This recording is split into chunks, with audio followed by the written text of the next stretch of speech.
Hey guys, Luckfuck here and welcome to another FIFA 20 video, and today guys we are back with an SBC analysis for the new Flashback Azpilicueta SBC which has just been released. I am actually very surprised that the EA servers are actually up.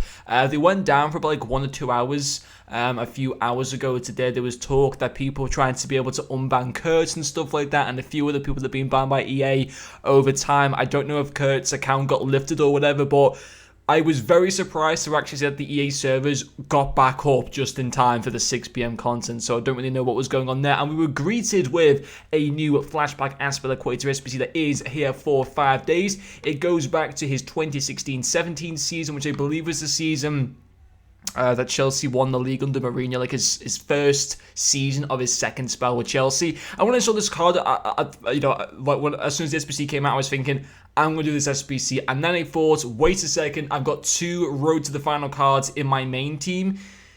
I kind of want to use those, and I don't really want to use Azpilicueta because he lacks in height and stuff like that. But apart from his lack in height, in 5'10", which isn't even the worst. Apart from that, his card looks amazing on the face of it. 81 pace, 81 passing. That's great for a centre back. Really good dribbling, superb defending. Okay physical at this stage of FIFA, not amazing physical, but we're going to have a look at the SBC first and what it requires. It does have 3 segments. We're starting off with an 84 rated team with 2 informs and a Premier League player with 80 chemistry. And they are tradable packs, but it's only a 15k pack. Next one gives us a Prime Electrum Players pack, and that's an 85 rated squad, an inform, a Chelsea player in that one as well. And then we finish off with a sort of Spanish-themed team with 1 Spain player, another inform, so 3 informs you have to import in total, and another 85 rated squad for a Prime Mixed Players pack. Very, I mean, I shouldn't be surprised, but very average pack, similar to be quite honest. But have a look at the cards, and then we'll talk about other players from the Premier League from the centre-back position, and whether he's going to be your value for money. I'd say on the whole, I mean, I don't have footbin up at the moment, so I can't give like an exact price of his SBC, but 2 85 rated squads and an 84 rated squad with 3 informs, at least 150k, but probably just under 200k. Which, on the face of it, for a good-looking Premier League centre-back, on the face of his cards, seems decent value for money. Anyway, let's have a look at some of his in-game stats.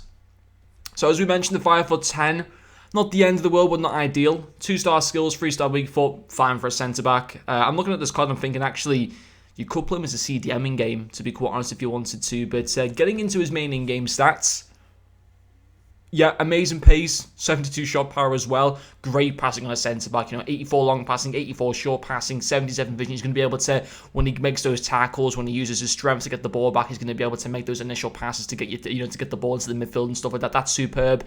His dribbling's fantastic, so he's going to feel, very smooth, essentially, for a centre-back. His agility and balance for a centre-back are superb. Good ball control, amazing reactions, nice composure as well. His defensive stats are just absolutely class. 19 deceptions, 89 defensive awareness, 90 slide tackle, 91 stand tackle, only 78 heading accuracy, which is, that's not great for this stage of FIFA. When we talk about, heading is obviously one of the most important assets, essentially, to a centre-back. And the fact that he's not even getting 80 in that area is a little bit concerning. 81 jumping isn't too bad, though. Very good stamina. His strength is not great again for a centre-back, but he's got 88 aggression.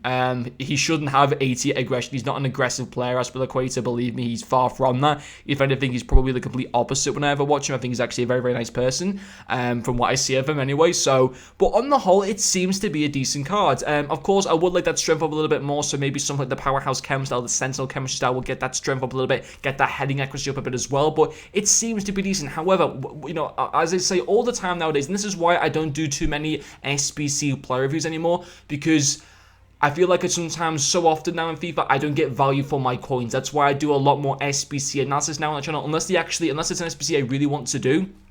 I usually don't do them when I just do SBC analysis now for you guys, because I don't want to waste my coins and I don't want to spend more money on FIFA points. So if we go to Premier League, we go to centre back from Chelsea.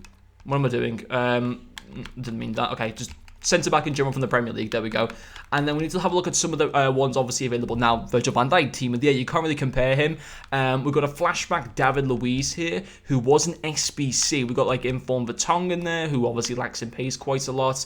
You've got cards like the regular Van Dijk. We'll have a look at his price. We've got like the informed Van Dijks as well. The Vertonghen card we won't even look at, to be honest. We've got, you know, future stars, Tomori, for example, informed Laporte, I believe, and then obviously there is that 88 rated flashback Azpilicueta. So we tell, you know, when we look at cards like you know, like Laporte and the market, you know, someone like him, okay, this is his nominee card, so it's not really bothering to look at that too much. But you got cards like Tomori, who's got like amazing pace, and someone like him for Future Stars card is pretty expensive, at around about 500,000 coins. In fact, touching on around 550 to almost 600,000 coins. You know, he lacks a lot more in the passing area.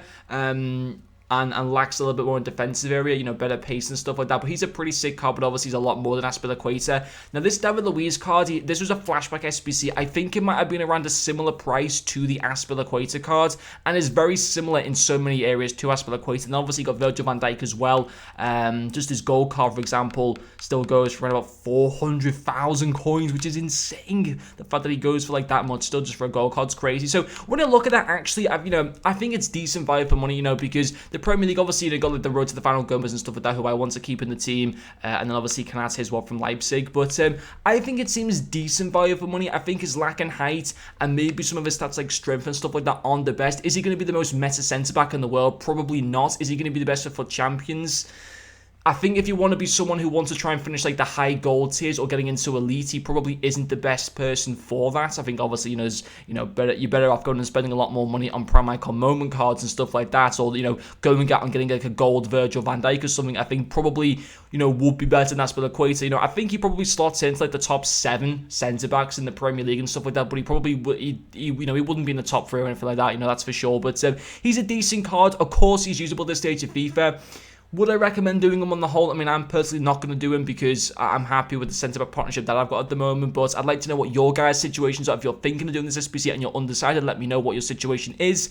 But I think he seems okay value for money, but not like a top tier centre-back. I don't think you're going to quite get that with Azpilicueta just because he lacks in a few too many stats that make an amazing centre-back, if you kind of get what I'm saying. But anyway, guys, hopefully you have enjoyed watching this video, and I'll see you guys later.